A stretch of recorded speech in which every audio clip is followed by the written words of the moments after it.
Hey, how's it going? My name is Gabby. Welcome back to my channel, and today we're going to be doing my November wrap-up. And in the month of November, I was able to read 17 books, and overall, it was a pretty good reading month. I don't know. It was kind of average, if I'm being honest, because I did read a number of books that I wasn't really the biggest fan of, but then I did have one new 5-star favorite that probably made it into my top 10 of the year, and I had a number of 4 stars that I really enjoyed. This month I did end up having 2 DNFs, but I don't even know if these books are like permanent DNFs or if they're just DNFs for now. One of the DNFs I had was the book Bridge. I got about 48 pages into this one before I decided to set it aside. It just wasn't really capturing my attention right away, but I do plan to get back to this book at some point and give it another shot. I also did end up DNFing The Life Impossible by Matt Haig. This is one that I also got 35 pages into and I decided to DNF it, but I also feel like this might be a book that I return to in the future, because I just wasn't in the right headspace to read this book when I tried to pick it up. But in the month of November, I worked on so many really exciting reading vlogs. I did another round of reading your favorite books of 2024, which was so much fun and probably one of the most successful reading vlogs I've had all year long. I also did another video where I read some highly anticipated books, and then I also did a really fun episode of the Backlist Bonanza where Instagram controlled my TBR by picking some mysterious emojis, and that ended up being so much fun. I definitely want to do that one again in the future. And then also on my Patreon this month, I did an extended version of the Reading Your Favorites of 2024 video where I also included the book Where I End. And then I also ended up making a Patreon exclusive reading vlog and video where I read the book Eileen, and then I also watched the movie adaptation, and I kind of talked about like the differences between the book and the movie and all that fun stuff. Anyways, let's just jump into all the books that I read in November. And like usual, I'm gonna be going from my worst, like my lowest rated,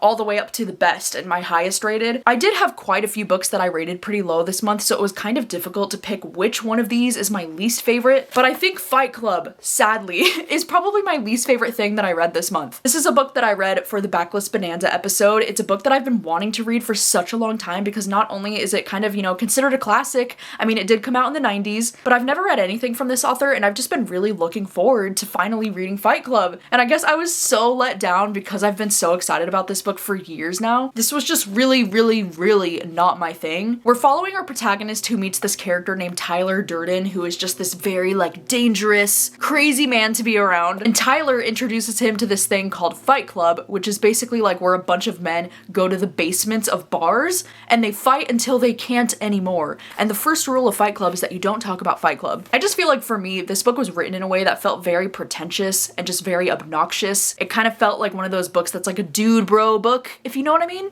Like a book that's clearly written by a man and it felt like the intended audience was other men. And I just don't think this book was for me. I guess I could see the value in it and I get what this book was trying to say and trying to do. It just didn't work for me. It was 2 stars. Another book that I gave 2 stars this month is The Last One at the Wedding, which this is one that I am sad about, because this is a thriller that I just recently bought at full price. Like I was so freaking excited to read this one. And this one started off so promising too, which I think is part of the reason why it ended up being so disappointing for me, because at the beginning I really thought that I was gonna love this. And in this story, we're following this guy who is a father. He's like in his 50s or 60s, and he's been kind of estranged from his only daughter. He hasn't talked to her in years, but she reaches out and lets him know that she's gonna be getting married, and so she wants him to be at the wedding. So it's about how they're kind of like reconnecting again, but he's starting to find out that this guy that his daughter is marrying is like no good, like he has all these different secrets and all this stuff going on. And so it's kind of about the dad trying to figure out like what the heck is actually going on with this family and who is his daughter actually marrying. And the freaking vibes at the beginning of this book were freaking immaculate. Oh my god, it was so interesting at first. I was so invested, but then very quickly I started to get so annoyed with this protagonist. Like I did not like his attitude towards certain characters. I just found it to be so odd. And as much as I was invested in like the whole father-daughter relationship, like I did find that to be pretty interesting. But then, oh my gosh, this book just really drags. Like in the second half of this book, I feel like this book felt like it ended like 4 different times. I was like, what is going on? Like, why is the story just completely dragging like this?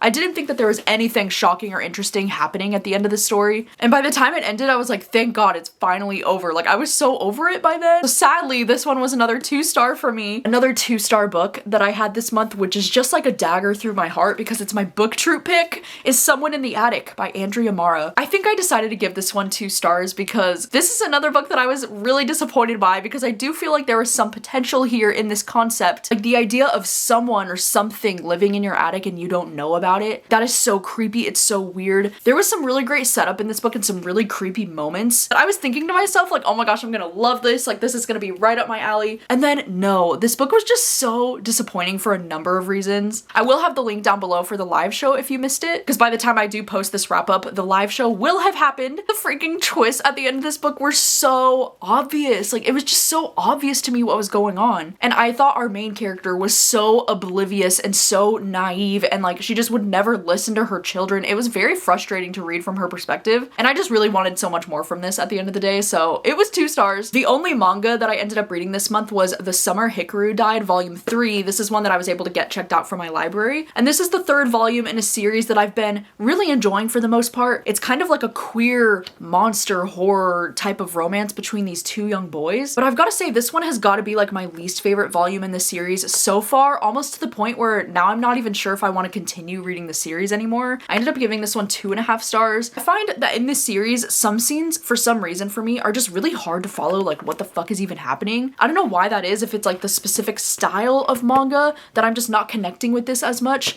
but I also feel like this one had a lot more plot and a lot less romance. And to be honest, like the romantic elements of this series is my favorite thing about this series, so it was just really starting to lose me in this one. All right, and moving right along to the 3-star books that I had this month. One of them is Eileen. This one sadly only ended up being around a 3-star for me. And I say that because I really had high hopes for this book after loving the last book that I just read from this author. I read My Year of Rest and Relaxation and gave it 5 stars. So I was really hoping that I was going to connect with this one just as much.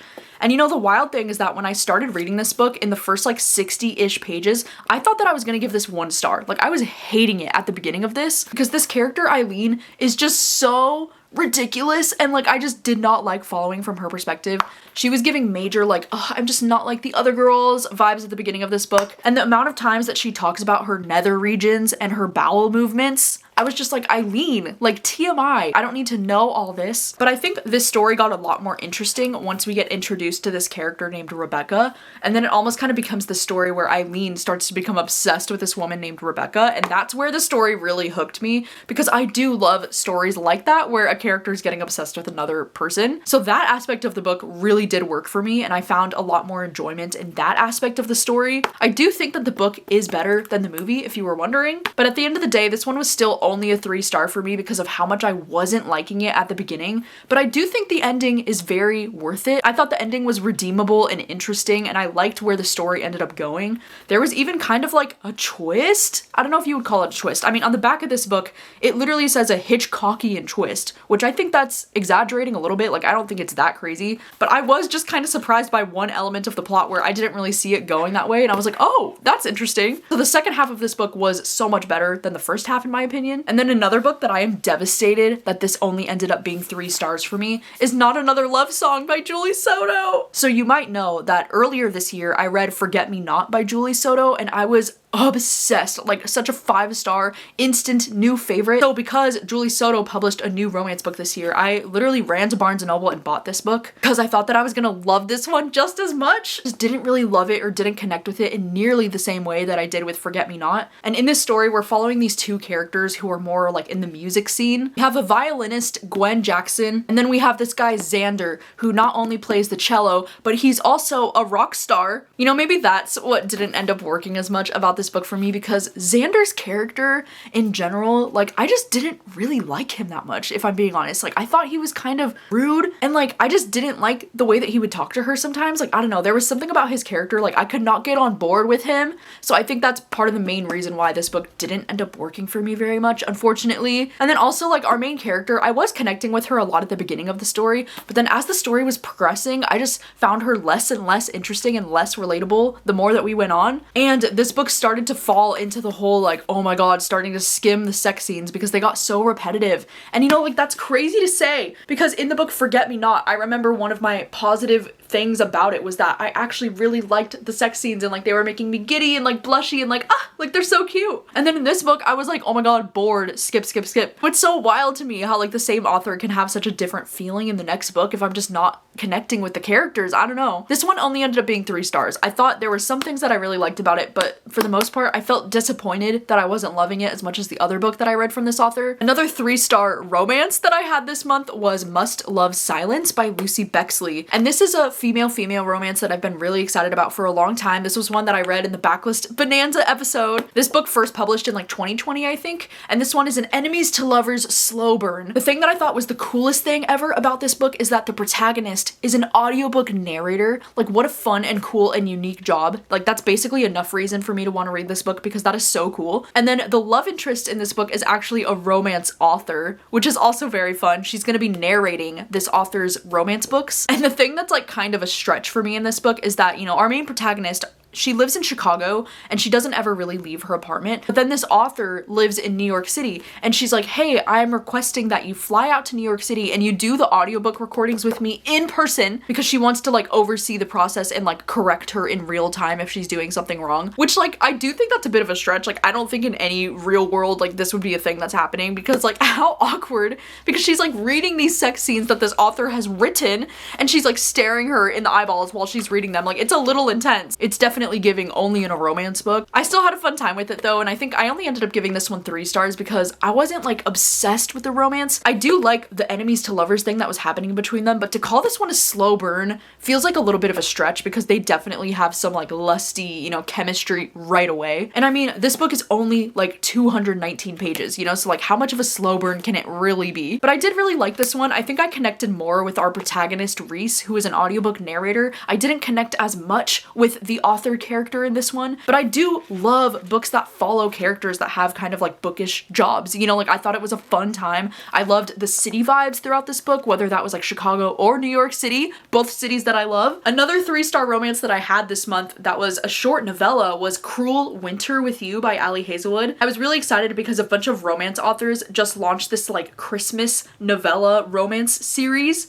I think it's only through Amazon. I was really most excited to check out this one from Ali Hazelwood because I mean, it's Ali Hazelwood. I'm basically a fangirl at this point. Like, I will read anything that Ali Hazelwood writes. Sadly, this one only ended up being 3 stars, but I think that's mostly because this one had a lot of tropes that I don't usually like because it had the like friends to lovers trope happening in this one and then also like the brother's best friend trope happening, which I'm also not usually the biggest fan of, but this one is a novella. It's like less than 100 pages. It was very quick to get through, and I did really like, you know, like the Christmassy vibes in this one, but I wasn't the biggest fan of the love interest man in this book, and I think it's because sometimes he would do things or say things that were like so red flags to me or like kind of gave me the ick a little bit. I was like, okay, he's being borderline creepy right now and not cute. So I think that's the main reason why I had to give this one 3 stars, but this was really fun. I'm definitely interested in checking out more of these Christmas novella romances. And then next up we have 6 Stories, which is a book that I ended up giving around like 3.5 stars, but I really wanted to love this one. Oh my god, this is a thriller that has been on my TBR for like literally forever. I think this book first published in like 2017, and I feel like I've had it on my TBR since it published. And the concept for this thriller is just so unique and so interesting because we're following the story of this young boy that went missing in 1996, but it's really cool because this entire story is split up into 6 different stories, and there's this podcast called 6 Stories. And so throughout this book, like almost the entire book is being told to you through this podcast called 6 Stories. And the idea is that you're following from 6 different perspectives and you're trying to get the full story for like what happened to this boy. It was so cool. Like, I did listen to this one on audio as well, and it was great because the audiobook, it just feels like you're listening to a podcast almost the entire time, because I know there's some books that try to do like the whole podcast thing and it's just like an element that's like included in the book, but it's not really like the whole thing.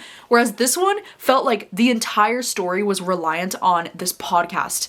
Getting to read all 6 episodes of the podcast was just really cool. It felt really immersive and it made it feel more real. But of course, since it's completely reliant on this podcast, I feel like there are some episodes of the podcast that I preferred more than others.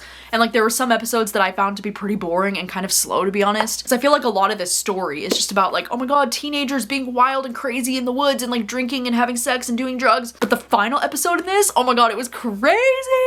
And there were definitely some things at the end of this book that I personally didn't see coming. So I ended up giving this one 3.5 stars. I would still recommend it, especially if you like you know, podcast elements in your thrillers, this one would be a must. Another book that I gave 3.5 stars to this month is Here One Moment by Leanne Moriarty. This book is one that I was really excited to read because I was such a huge fan of Big Little Lies when I read it by this author, but then everything else that I've read from this author I just haven't been the biggest fan of. This one in particular though really did intrigue me because of the premise. In this story we're following this character named the Death Lady who like literally gets on an airplane and then starts telling everybody on the airplane when they're gonna die and how they're gonna die. Like she's literally just going up to everybody in their seats and being like, you, age 66, you're gonna drown, or whatever. And it's like, what? And a lot of the people on this plane just kind of dismiss her as like being crazy, and like none of them really take it seriously until some people that got told their predictions start dying exactly how she predicted it and when they predicted it would happen. And so this book is very fascinating because it really deals with like, you know, characters who are learning when they're gonna die and kind of seeing how that affects their life and how that affects the way that they live. I think my issue with this book though is that it did feel a little bit long because this book is nearly 500 pages and I just don't think there was any reason for the story to be quite that long. And because we are following so many different characters in this book, I never found it to be confusing necessarily, but I did feel like sometimes there was just too many characters to be following. I honestly think we could have done completely without the perspective of this Death Lady because I think her perspective was like the least interesting to me, and I was much more interested in getting the point of view of like the passengers who were on the flight. But I think the ending of this book was so strong. Like I definitely see the reason why everything was included the way that it was. I just really liked the ending of this book. I can totally see them making this into like a mini series or like a movie or something. I think it would actually work really well as an adaptation. All right, and then moving right along to the 4-star books that I had this month. One of my 4 stars was Mina and the Undead, which this was a huge surprise, you know, because this is a book that I read for that Backlist Bonanza episode. This one's actually a young adult kind of like thriller mystery. I don't really know, to be honest, what genre I would consider this book, but we follow this young girl named Mina and she is moving to New Orleans to be with her sister. And this one actually takes place in New Orleans in 1995. This book just really has a lot of great things. I mean, there's a lot of vampire vibes in this book because our main character, Mina, she discovers these diaries that these vampires were writing back in like the 1930s, and it's kind of like there's a lot of lore in the town about like how vampires came to be in New Orleans. And then in 1995 when she's there, her sister gets accused of like being involved in this murder that happened. And so it's a lot about how like she's trying to like figure out the truth about what's really going on in this town in New Orleans and like trying to figure out if there's actually vampires there. Oh my gosh, it was just so much fun. It was exactly what I was in the mood for because, you know, since I'm currently obsessed with the Vampire Diaries, there was so much about this book that reminded me of like things in the show, and it was just very fun. I loved reading about, you know, the brothers in the 1930s that were vampires. They were definitely giving me Salvatore brother vibes, but I feel like I could only give this 4 stars, and honestly, like, critically speaking, it's probably more of like a 3-star, but I was just having so much fun with it that I gave it a 4-star because I literally read this all within like one day. But I think critically speaking, I think I expected so much more from this book. Like I wish the characters were more fleshed out, and I also wanted way more from the romance in this book. I think the romance was like not that interesting at all. I also feel like a lot of what's going on in this book feels very like surface level, and I just wanted it to like dig a little deeper. But I also do understand that this is like the first book in a series, so like there is a chance that things could get a lot more deeper and fleshed out as the series progresses. But I had a lot of fun with this book, and I ended up giving it 4 stars just for that reason, because it was very entertaining to read and it kept me entertained the whole time. Another 4-star romance that I had this month was Daydream by Hannah Grace, and this one was kind of a lovely surprise, you know, because this is actually the 3rd book in a series. I DNF'd the first book because I really didn't like it, and then I didn't even try to read the second book, but this one in particular I thought would work for me because I was much more interested in the premise and the characters in this book, and I'm glad that I was right about that, because in this story we're following this character named Haley, and she is very, you know, like bookish, she's very smart, and she's actually like the oldest sibling.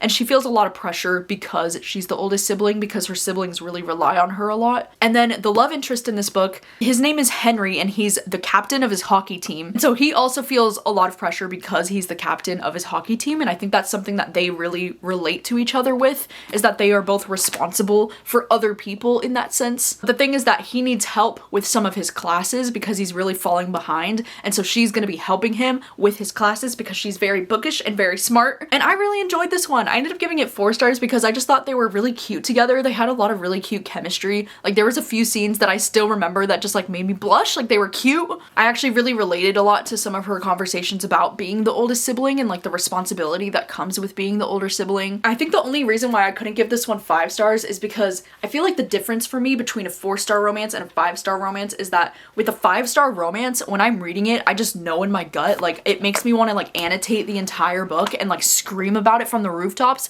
and I didn't exactly get that feeling from this, but I did really enjoy this. Like, there's nothing that I could say that's like wrong about this book or that I didn't like. It just wasn't that same like screaming feeling of like glowing 5 stars, you know? So it was 4 stars for me. Another 4-star book that I had this month was Where I End, which this one is considered a modern Irish Gothic kind of like horror book. You know what's so crazy is at the start of this book, I was convinced that I wouldn't really like this. Like, I was not having a fun time in the first 100 pages, because in this story we're following a protagonist who is living in Ireland, and it's just really sad because she's like the primary caretaker for her mother, who like needs a full-time caretaker. And so a lot of this book was very repetitive at the beginning of her just like taking care of her mother, you know, like giving her baths, you know, like changing her diapers, like checking for bed sores, like things like that. And it was very bleak and just very difficult to read. But I also am starting to realize like that's kind of the point, I think, of this book, is it's kind of trying to show how repetitive and how brutal it can be to be the full-time caretaker of somebody. But then this story is about how she ends up meeting this woman named Rachel, who is a single mother who has this newborn baby. And it's about how she starts to like really become obsessed with this woman named Rachel, and how she offers to start helping her taking care of the baby and like things like that. And of course, you know, as soon as we get into the part where it's like about obsession, about a woman becoming obsessed with another woman, of course I started to like it a whole lot more. And then the ending of this book was shocking. Like, the ending of this book, I would totally give the ending like 5 stars. Like, I was mind blown by things that were happening at the end of this book, and it really like got emotional for me, almost to the point where I was gonna cry over things that were happening at the end. For so much of this book, I was convinced that I wasn't gonna like it and that it wasn't gonna end up being my thing at all, but then it really like tugged on my heartstrings by the end of this book. And I feel like this book has so much commentary on not only like how difficult it can be to be a full-time caretaker for somebody, but then also like postpartum depression, and like how hard it is to be a single mother, and how hard it is to have children in the first place, and how nobody talks about it. And so yeah, this one ended up being a 4-star overall. I really ended up enjoying this quite a bit. And then I also ended up reading In Memoriam by Alice Wynne. This is one that I ended up reading because of you, because it was recommended as one of your favorite books of 2024. And I'm so glad that I finally did, because I've been hearing about this book for a little bit throughout the year, and I was a little hesitant to want to read this because this is a World War I historical fiction book. And you know, usually I'm not the biggest fan of historical fiction, especially when it involves like any wars. But the thing about this book is that we're following these 2 guys named Gaunt and Elwood, and this story is kind of about their like friendship / romance that was happening during World War I. And so because there was that romantic element happening in this book, oh my god, I was hooked. Hook, line, and sinker. I was obsessed with these 2. Oh my gosh, like right away, like their romance almost kicks off like right away. Within the first like 15 pages, there's already so much tension between them, and I adore, like I love the way that the romance was written between these 2. Like, oh my god, it was the best thing ever. There were so many beautiful quotes and so many beautiful moments that like I will never forget my experience reading this book. I thought it was so beautifully done. However, I only ended up giving it 4 stars instead of 5 stars because there was so much plot in this book, especially in part 2. Like, once we hit part 2, I became so much less interested in what I was reading until closer to the end of the story. But there was a huge chunk in the middle of this book where I was starting to feel so bored, because it was a lot of plot about, you know, like the war and like the struggles of the war and like all this stuff, where I was just like, ugh, like I'm here for the romance, you know, like the romance was the most beautiful thing that I've ever read in my life. And so I did end up giving this one 4 stars overall, but I will never forget Gaunt and Elwood as characters. I will literally never forget them. Another book that I read for that same video is I Who Have Never Known Men. This is one that I decided to listen to on audio,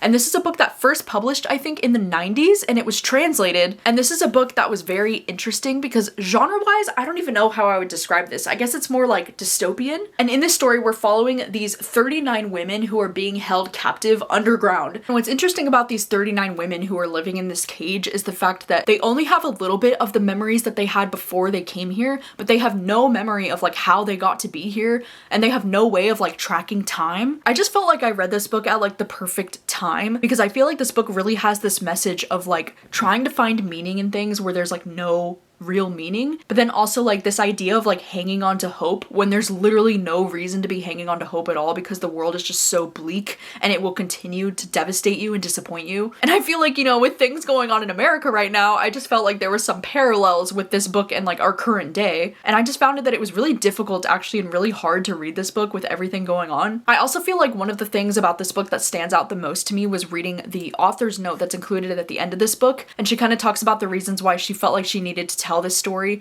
And it was just really beautiful and I really connected with that. And I can definitely see why so many people are loving this one because it really is such a thought-provoking and interesting book. And then the last 2 books that I read this month that are definitely my top 2 favorite reads of the whole month. One of them is Knock Knock Open Wide, which this one is another Irish folk gothic horror kind of book. It is ironic that I read 2 of these books kind of like back to back this month, but this is a book that I will literally never forget as long as I live. And this book is so fascinating. Like, I don't even know how to describe it to you. We're just following this character who is driving home one night and she sees this corpse on the side of the road. And then the premise literally says she takes the corpse to a remote farmhouse and so begins a night of unspeakable horror that will take her to the very brink of sanity. And like, yeah, that night at the farmhouse like is one of the most memorable, visceral things that I've ever read in my life. Like, I was actually scared. And then the story says it also takes place 2 decades later where we're following this character named Betty Fitzpatrick. And she's a new student at this college in Dublin. And she's getting involved with their drama society. And she's also slowly falling for this woman named Aisling. The main thing happening in this story is this sapphic romance between these 2 girls in this college in the 90s. But then, sorry, I want to read the premise to you because I don't want to say anything that could be spoilery because I feel like there's so many things about this book that could get spoilery, but it says Aisling has become convinced that the horrors inflicted on her family are connected to a seemingly innocent children's TV show. And so it says everyone in Ireland watched the show in their youth, but Aisling soon discovers that no one remembers it quite the same way. And only she seems to remember its star, a small black goat puppet who lives in a box and only comes out if you don't behave. They say he's never come out. Almost never. And so this book was so fucking creepy because it kind of involved this element of like this children's show that like nobody remembered it the same way. And it was kind of this thing that almost seemed like made up. Oh my god, it was so freaking creepy, dude. And I think this book really worked for me because this book had so many elements of horror that really scare me personally. Like, I feel like there's so many different subtle things or like really subtle scenes that maybe like not that many people would find to be that interesting or that creepy. But for me, that was like exactly what freaks me out in horror. I've also, ever since finishing this book, I've been listening to the song With or Without You by U2 almost like every single day. Like, it's back in my current rotation. Like, I've always liked that song and always listened to it, but this book mentions this song so many times. Yeah, I need to listen to that song again, and I've just become obsessed with the song all over again, so I love when that happens. Damn, dude, this book was just so good. I also just loved the characters in this. Like, I loved them so much. I feel like every single character in this book was so interesting and so well fleshed out, and like there was just something about the writing in this book. It really just got under my skin. I did end up giving this one 4.5 stars instead of 5 stars, but the more that I sit on this book, the more that I just want to bump it up to that 5 stars. The only reason at the time why I wanted to bump it down to like a 4.5 stars is because I do feel like because I was only reading this with my eyes and there is no audiobook for this one, I felt like there were some parts of this book that were a little bit slower in pacing or that dragged just a little bit for me. But like, oh my god, concept-wise, 5 stars. I'm obsessed. And then the final book that I read this month that was an easy 5 star that like this book is probably going to be in my top 10 favorites of this whole year is Blue Sisters by Coco Mellors. Oh my god, this book means literally everything to me. And in this story, we're following these 4 sisters, but one of the sisters has recently died. And so we're following the 3 sisters about a year after their sister has passed away, and we kind of get to see how this has impacted their lives and affected them. And this story just really hit me like right where it hurts, you know? Because as somebody who, you know, has a sister and is also very close to my sister, I feel like this book was one of those books that feels like it was written just for me. I think if you're somebody who is close to your sister, I think you would absolutely love this book. You would just eat this shit up because there are so many beautiful quotes about sisters and about sisterhood in general in this book. But there's also something so personal about this book for me because, you know, their sister who had passed away, you know, like she had endometriosis, which is something that, you know, I have in my family. Like my mom has endometriosis. Also, like there's a lot of talk in this book about like the invisible pain that their sister had to deal with because she had endometriosis. And like there was something so personal about reading this for me because there's so much talk about like seeing your sibling being in pain and like not being able to do anything about it. And I just really connected with that, you know, because like if you know anything about like my sister's story with like what's going on with her kidneys and stuff like that, like it's been really hard. And I just really connected with feeling like I'm the older sibling, I want to protect her. And I like sometimes when you feel like those things are out of your control, it's just really impossible to like deal with those feelings. Oh god, sorry, I'm gonna try not to cry, but this was just so beautiful. It was so stunning. I really connected with this emotionally a lot. And I loved all 3 of the sisters. I do feel like there were some sisters that felt a little bit more fleshed out than others. Avery, I felt like she was the oldest sister and she's the one that I connected with the most, and I just really loved her story.